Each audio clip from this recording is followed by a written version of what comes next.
Today I thought I'd explain how I go from getting a new loco or a second-hand loco and getting it from the box onto the layout and all the checks I have to do. And the victim today is this little Class 22. Roll the credits.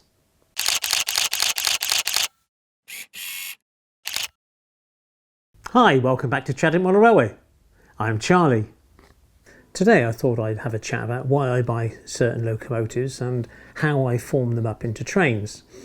It kind of stems back from my young teenage years as a train spotter around the Swindon area. Myself and a guy called Jamie used to go around regularly down to Swindon station, and with our little notebooks in hand, you know, we used to take all the numbers down and have a jolly good time keeping out of the way of the police, which was probably a good idea.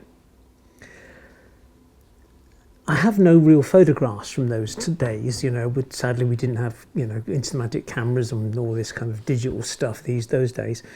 So a lot of the stuff I remember is kind of through books, and I have a reasonable collection of model railway books. And when I find a book with a locomotive that means something to me and the train it's pulling around the area that I think to myself, do you know what, I'm going to do that. And just as an example, Brush Falcon D1200 was on this particular day running out of Paddington. And there's my head code on my own model of Falcon, which, as you can see, replicates that local passenger service. So that's the way I, you know, kind of do things really. And that way, when I see the train running around the layout eventually, it will kind of have more meaning to me. That's not to say that you shouldn't model stuff that you don't remember, because otherwise one of our members of our club who has the Hogwarts Express who has the Hogwarts Express running around his layout, we're all different. Let's just do what we enjoy. So that's kind of where we are. Anyway, I've been through my old train spotting books and head code books and all the rest of it. And so what I thought I would do today is run through the fact that I bought this Class 22 from one of our members of our club. This is in absolute perfect mint condition as it is the day it came out of the Dapol factory, wherever that might be. So what I thought I would do is go through this, show you what I check it for, how I do certain things, and the theory behind it. So why Class 22s? Well, Jamie and I used to run down to Swindon station, but occasionally we used to go down the scrapyard. Now, you've probably heard of Swindon scrapyard, and they used to have lines of warships, Class 22s, later Hymex, Westerns, and dozens went through there and were scrapped, and it's terribly sad, but there we are. But no 22s survived. Admission of guilt here, I don't really know much between the difference between a 21, a 22 and a 29. To me, they are all known as baby warships, or comically known as sad eyes. But Jamie and I used to go down there with our screwdrivers and quietly wreak havoc in the scrapyard.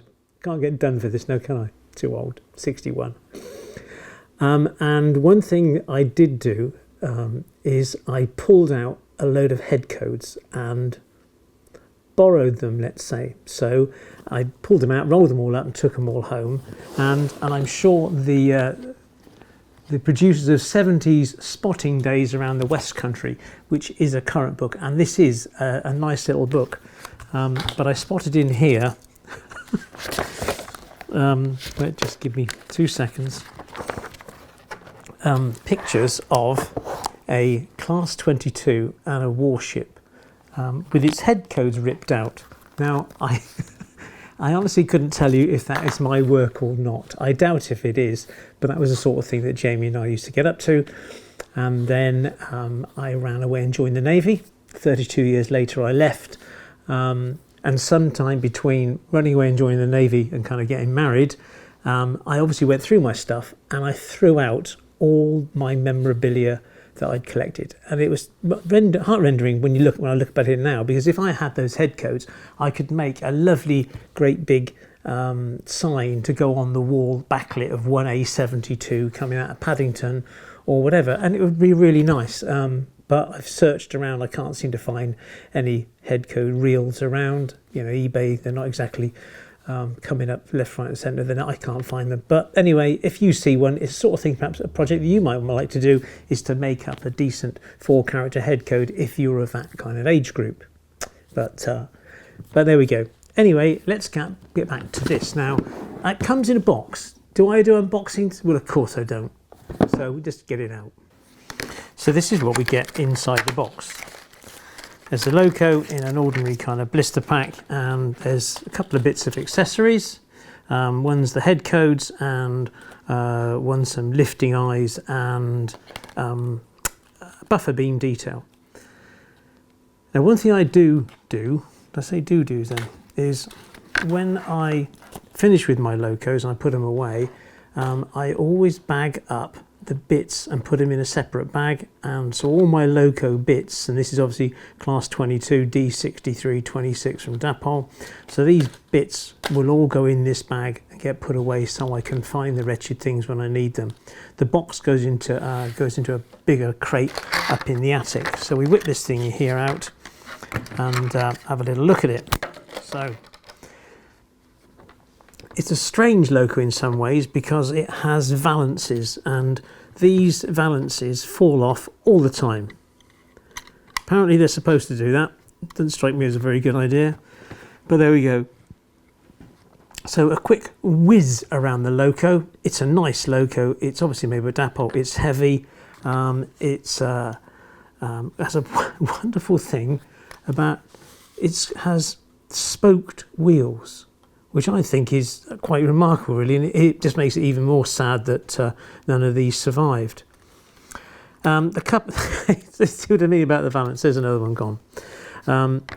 Anyway, you can run it with or without valances, and during their lifetime, these valances along this bottom edge used to sort of drop off for a living, so whether I use something like tacky wax to put them in on a more permanent basis. So, quick whiz in nice and tight. So we're going to do this. Hopefully you can see. It's got ordinary dreadful tension lock couplings, which are obviously pants, plastic spring-loaded buffers. The detail on the Loco is quite nice. All the handrails are good. When you buy it new, it doesn't come with the head codes fitted. That's something that this previous owner, Nigel did. And I don't know where he got 2A81. 2A81 is a local passenger train, non-express, and on the other end he's got a 2C, and I'm not too sure what 2C90 actually is, but I can look it up, because if you are as sad as I am, you can get yourself a copy of the British Rail Head Codes by Ian Allen. Price 4 shillings and sixpence. I don't think it's in current print, do you? And also something you're probably not going to be able to get a hold of, that's handy then Charlie, thanks for that, is Head Codes for Modelers by John Lithgow. I actually phoned up John to see if I could get a copy of this, and he can't. He hasn't saved it in a PDF type format. A friend of mine has the pamphlet, so I just photocopied the decent bits. Please don't leave a comment saying, Charlie, can you tell me what head code I need for the crew to Derby such and such in this year, because I really don't have time to look them all up. But this is one that you might want to find. This particular book. It came out in 1968. This is very useful, and it's from here, these type of books, that you can look up the meanings of head codes should you wish to replicate something in your area and can't get a photo. But this isn't the case for this little baby warship, because popping onto the internet, I found a couple of interesting photos. The first one here shows a Class 22 pulling an inspections van coach thing. Can't remember the name of it, but I have one. So I will replicate that. Sorry, my teeth are falling out.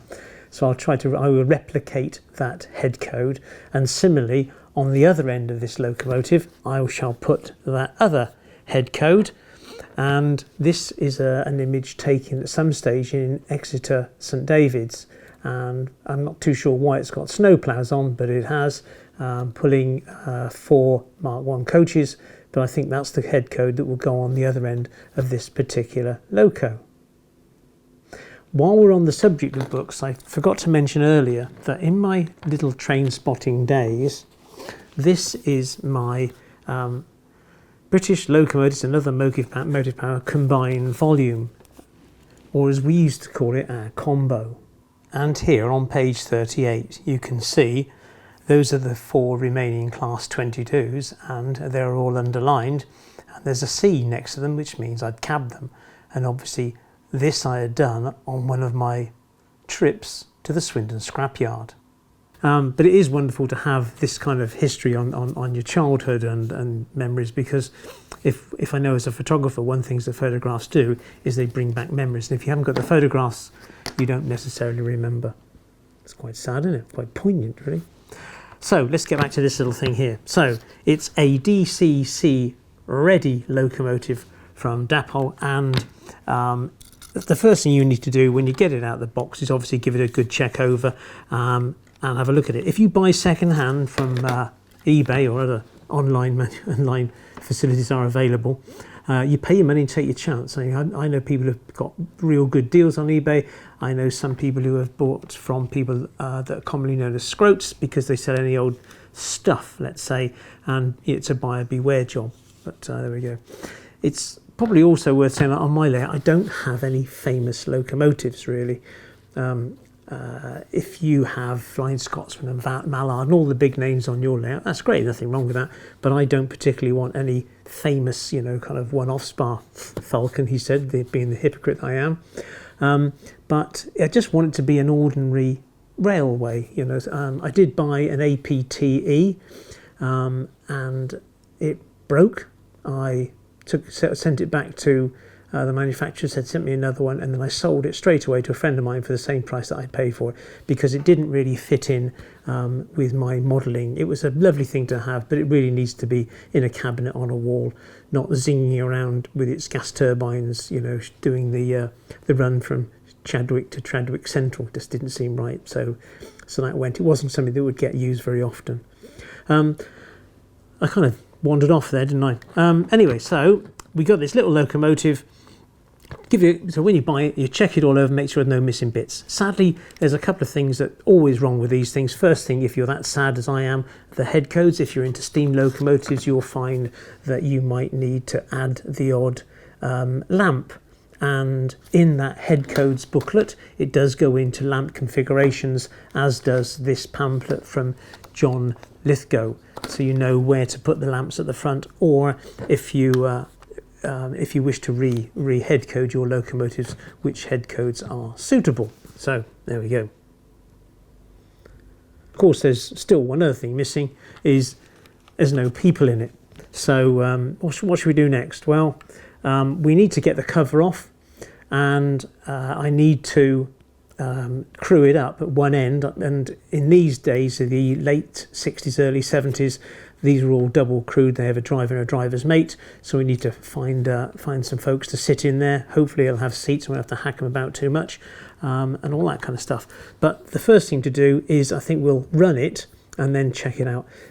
And if you need to do that first, but as soon as you buy something, stick it on the rails and run it, because if it doesn't work, and then but you find that you actually chopped it up, redid the head codes, put people in it, weathered it, and I want my money back, you're not going to get it. You need to test it straight away, and not going into oiling and everything else. It should work straight out of the box as advertised, really. So run it and see what it feels like. This is a DC ready locomotive, so it ought to be run for half an hour in each direction on a DC layout. Now, if you haven't got a DC layout, what you might have is access to a running track at a model railway club, which I'm fortunate enough to have, or you could always invest in a rolling road. And this was one I was fortunate enough to be able to buy from a deceased estate. And as you can imagine, you just get the 4 sets of rollers for a Bobo type locomotive, plonk it on, and then with a power supply, obviously a DC power supply for a DC loco, these two rails become powered up, which goes into the rollers, which makes the wheels on the loco go around. So I'll pop our little class 22 on and see if it works, but I have put a voltage tester onto this transformer to make sure it doesn't kick out anything stupid and damage the loco, and it is, even with its age, it is still working as advertised.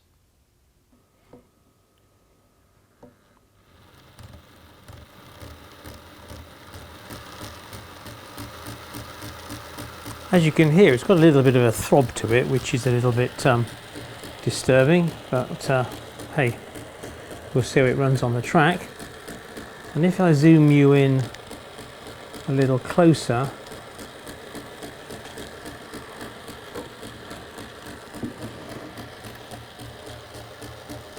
you may be able to see that there's a white running light on the front, and if I were to turn it in the opposite direction, I've got the white light on my end, and then hopefully now you should have the red light.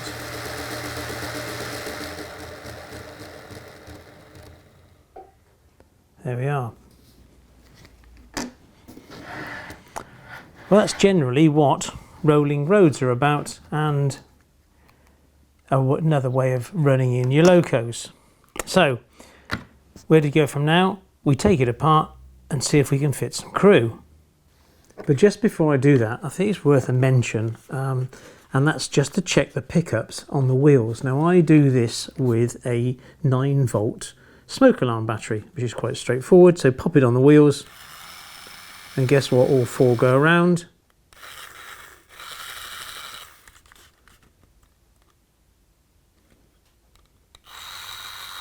So this set of wheels, the pickups are not working. Just check them again. Yes, yes. The end one, yes, but this one, no. So there's 2 issues now, isn't there? The fact that the loco sort of throbbed a bit on that rolling road, and also I need to sort the pickups out on here, or see if that sort of pays up. But at the end of the day, this is 25% of the pickup of this locomotive. So when you sort of get a few and run over insular frog points and that kind of thing, or dirty track, this might become an issue. Now, when I take my locos apart, I usually put something on top of the table. I'm using a piece of blue Hobbycraft foam that I usually line my really right boxes with. I've also got one of these Pico body shell loco sort of holder grip things to pop it in. Right, take it apart. So the instructions say that the first thing I need to do is remove the valances.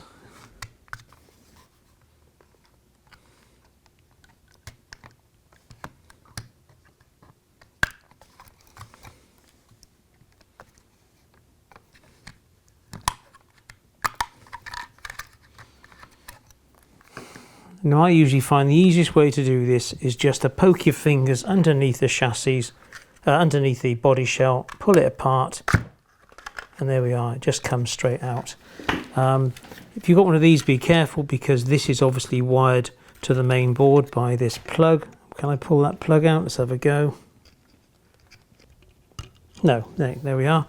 That comes out reasonably easily. Let's just put the loco to one side for now. The reason I like to use these body shells, if you turn them upside down, is I made an awful job in my Hymec once. I broke the horns off the roof, and I didn't notice it until I broke the horns off the second one as well. But that's sheer stupidity is what that is. Right, okay. Let's have a look to see how I can gain access to put a crew in it. I think it would be fair to say that this job has just got a whole lot harder. Looking inside here, I think you're going to have to take a scalpel inside this cab area and try to free it. This isn't going to be easy, I don't think. pick the other end. I'm going to go for that end there.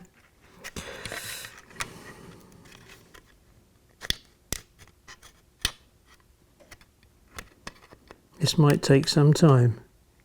Well, hell's bells, that was difficult. It's just coming loose now. I've managed to push in one of the windows, so I was then committed to doing this end, because obviously I've got to get in there to repair the window.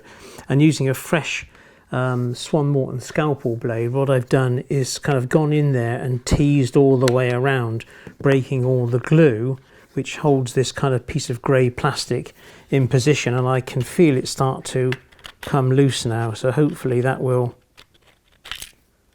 pull out. Oh. And there we have it, and the spare window. Just looking at the cab for a moment, it's actually quite nicely done. There's a little bit of decoration there, and you can see the two seats ready for the crew. So let's go and get some crew and glue them in. Well, to get access to that crew area was clearly a lot more difficult than I'd hoped. Anyway, we are where we are. I've got a box of people, so I'll sift my way through this and see if I've got some suitable crew for a diesel. Okay, we've got success. We have two little guys. I don't know if I can pop you on there, can I? I think they kind of look like Bachmann figures to me. And they should do nicely with their hands going up onto the controls. They are a bit pristine, let's say, so I might just slap a drop of paint over them and then call it a day and resume this in the morning. Well, I'm sorry fellas, it's time for a little bit of home surgery, I'm afraid. We'll take your legs off first and see if we can get you in that seat. Nope. Let's take your knees off.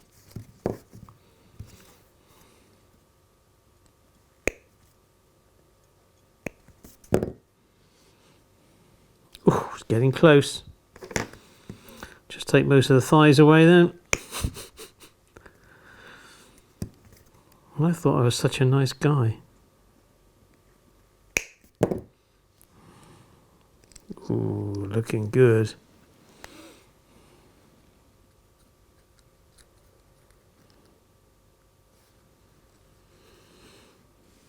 Let's see if we can get your mate to join you.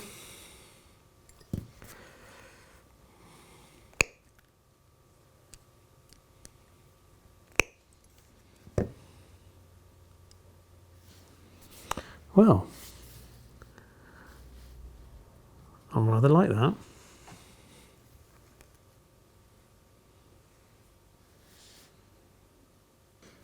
Well, here are two little fellas, and I had to bend this chap's arm a little bit because otherwise he was leaning over to the left, and they do seem quite far apart. But anyway, they're in the seats and it kind of looks quite reasonable, really. I did weather them down a little bit, and what I used was Humbrol black wash, and I painted them over with that, and then with a drop of Humbrol thinners I then sort of took most of the paint off and tried to leave it in the crevices so they look quite reasonable. And if I can pop this into the body shell,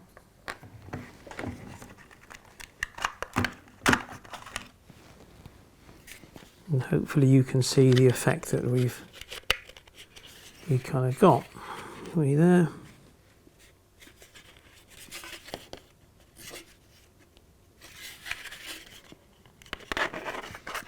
And there, hopefully you can see. I've still got this window to refit, which shouldn't be any big deal, but there's our little cosy crew.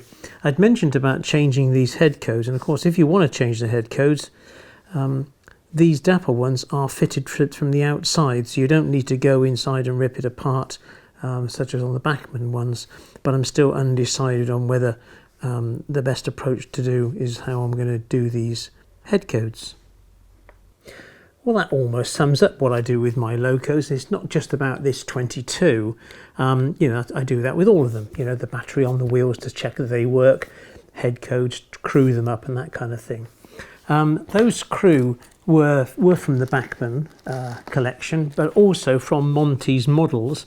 You can also get some cast metal ones, and this is an MNV2. That's Mike November Victor, sorry, 4 diesel drivers. You can get a pack of diesel drivers. There's five guys in there. As I said, it's MNV4, or you can buy them singly. There's a diesel Loco second man, a guard. I don't have any singles of the driver himself. Anyway, Bachmann isn't the only one. Monty's models obviously do them, but they are unpainted, so then you have the challenge of sorting out your painting skills. Anyway, but I think you'll agree that that 22 or any Loco really looks better with crew in it. But once you've crewed it, you're kind of committed to sending it around your layout in one direction. And if you're really into it, then you may choose to take off the coupling, put on the buffer beam detail, and run it from there. And it kind of makes sense. One thing I forgot to mention, those books that I showed you with the Loco shed, bear with me.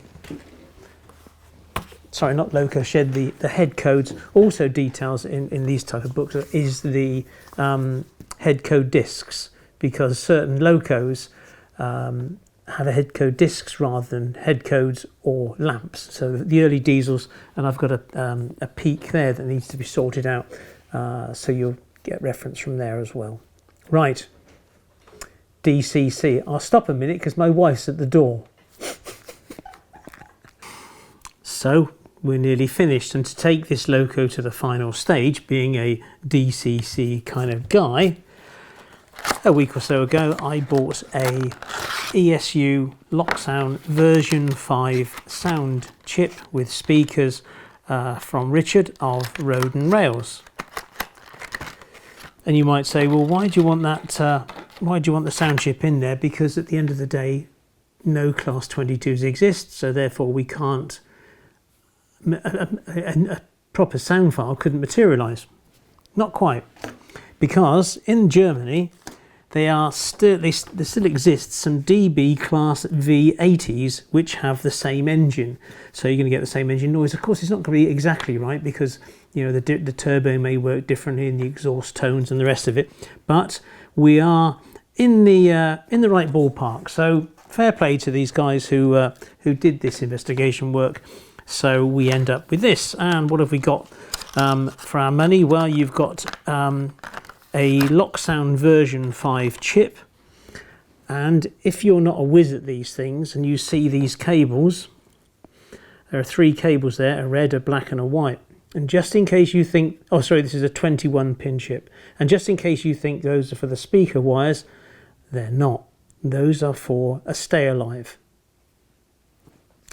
What else have we got? We've got an EM2, an EM1, that's an Earth Mover 1 speaker, which is a very sort of throaty, medium range speaker, but there is a lot of bass involved in this. And I think because it's only I think it's a half watt speaker, you need another speaker in there, which doesn't really add to the sound in any way, but it increases the load, I believe, with that speaker, and extends the life of this speaker. This speaker doesn't really want to necessarily run on its own, so you pop another speaker and wire them up. Now, you wire these in parallel, so you don't go from the contact to one speaker to the other speaker and loop back. You go to both speakers, so they're wired together.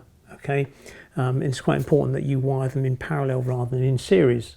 So here's the top of the Loco, and as you can see, Dapper will have thought about this and put a decent sized speaker space in here for a bass reflex speaker.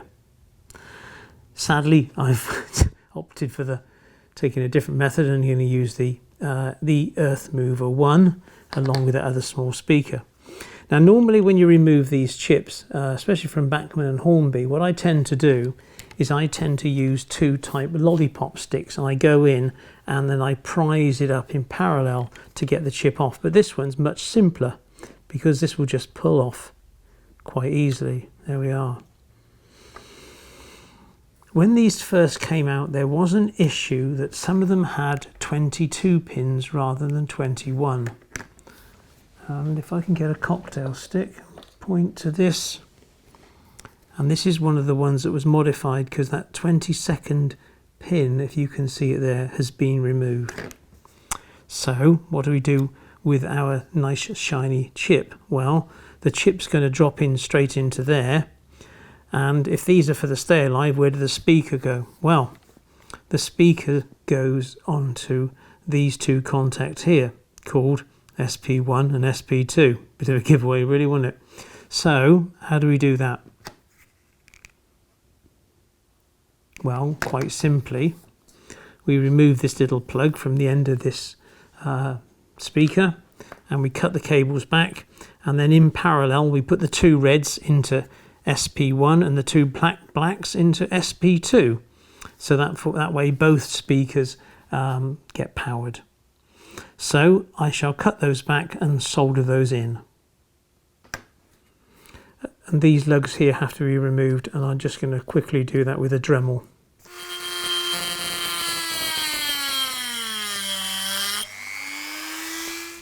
The next thing to do is remove these lugs so that this speaker will fit in nicely. The housing for the bass reflex speaker is going to get in the way, so I'm going to have to remove that. That is too tight. So I shall just chop away this part of the Loco.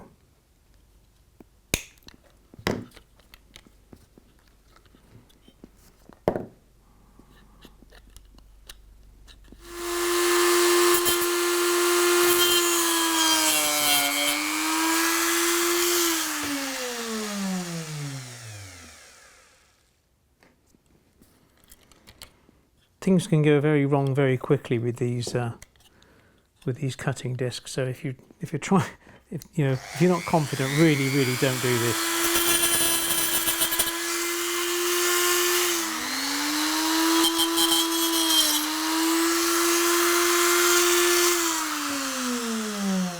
So now we need a form of sticking this to here, and I have some black tack somewhere, which is like a blue tack but far more permanent. I'm not too exactly sure where it is. And then obviously we need to pop that one in there, and then hopefully that will kind of make sense. So I'll just tin these cables before we go near the circuit board.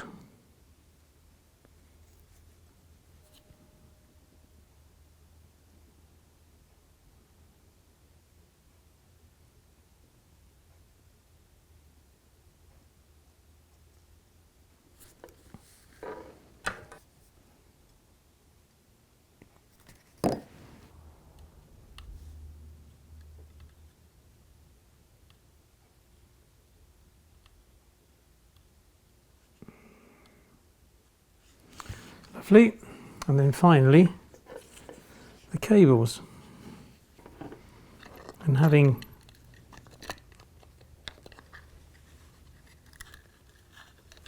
pre-soldered them, hopefully they should just go straight on here.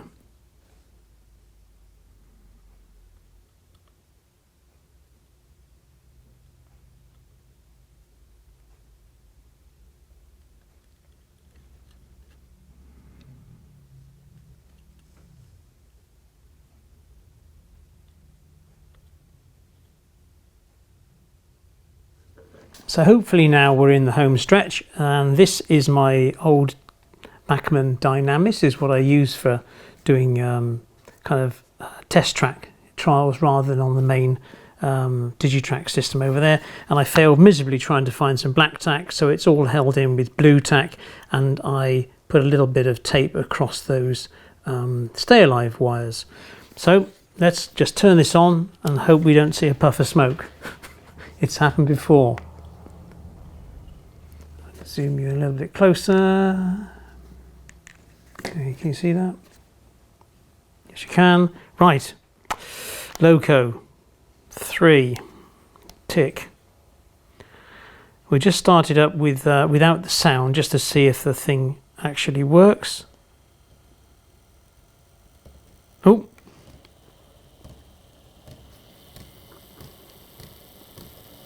And yes, it does. Much slower startup now. Obviously, that's where the programming of the chip's coming in, as you can hear it take place. Right, I'll bring the sound down, and I need to change the speed steps from 28 to 128. Okay, so now when I bring up the speed, it'll be much more gradual.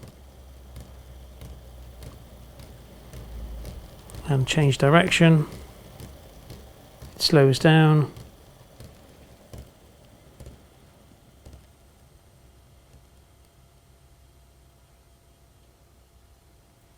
I'm waiting for it to start up in the other direction, and there it goes.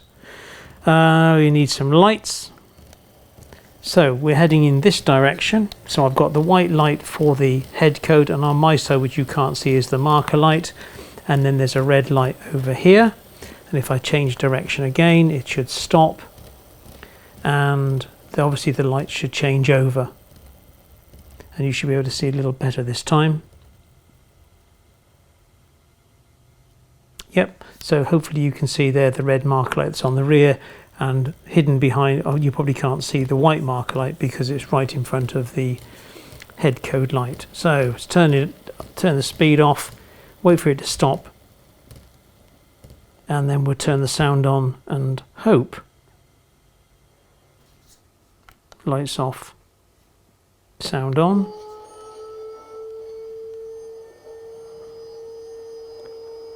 I'm clearly unsure how much of this you can hear through this small lav mic.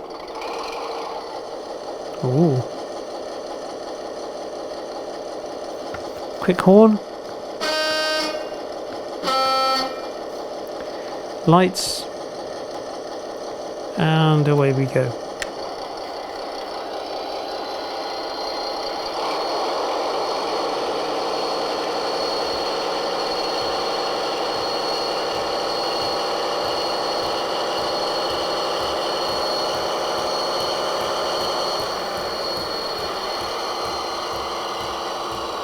Now, one of mine has always been the favourite, which is flange squeal, which is on F9.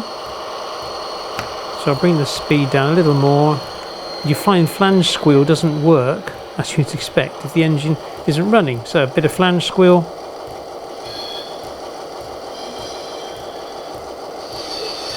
Lovely.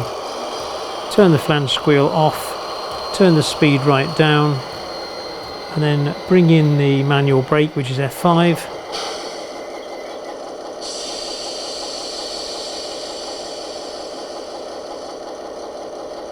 And it comes to a rest. F5 off, turn the sound off, it will shut down, sound off. Sorted, all seems well. Put the cover on, back on the main layout.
Well, that's what I do to take a locomotive from the box and onto the layout. I check it over, I make sure the wheels are good, the contacts are good, nothing's falling off of it. It's a good, smooth runner. I might head code it, I might renumber it, and when all that's done and dusted and it's worth the money, I would then weather it, obviously because that may well invalidate a guarantee. So where does that leave us with this little Class 22? Well, my hat goes off to Richard, because Richard of Roads and Rails is a nice little sound file there. I like the way it runs. And for the Class 22, it's a bag of worms, really. It doesn't run properly, it stutters, it jumps around. The valances, the centre valances always fall off. They're both missing. Now, to get the crew in, it was an absolute nightmare, as you could see, because they glued in the cab area, which, didn't do anyone any favours, really. And then when I've glued the two guys in there, they seem to sit too far apart. They're kind of right up against the window. It doesn't kind of look right either. The look of the Loco is brilliant. I do like, it's a good looking piece of modelling. And they've made a good job of the detail, the handrails, the fan, everything else. It looks good. But the motor itself is a bag of worms. I've checked on the internet, and to be perfectly honest, a lot of the owners of these early 22s have found exactly the same problems. And there was an issue with the 21 pin decoder socket that actually had 22 pins on, and for some reason they were then all chopped off. God knows how they made out of the factory in the first place. But as far as that locomotive is concerned, I've made a mistake, and that was the fact that I paid for a sound chip to go into it before I was totally happy with the model itself. What I should have done was got it all together, put a decoder in it, run up and down the layout. Am I happy with it? Yeah, I'll choose to invest in a sound chip. As it happens, it's not the end of the world, because I can always get another sound file for £20 and put that sound decoder, which is brilliant, and I can always get it reblown and put it into a DPU, a DMU or whatever. So I've wasted £20, I suppose, for this sound file, but it's not the end of the world.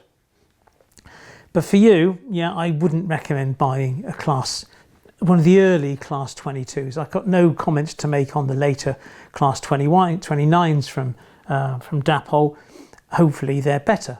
If you've got one of these, then please leave a comment down below on how you've got on with yours, because this might just be a rogue model, but I don't suspect it is.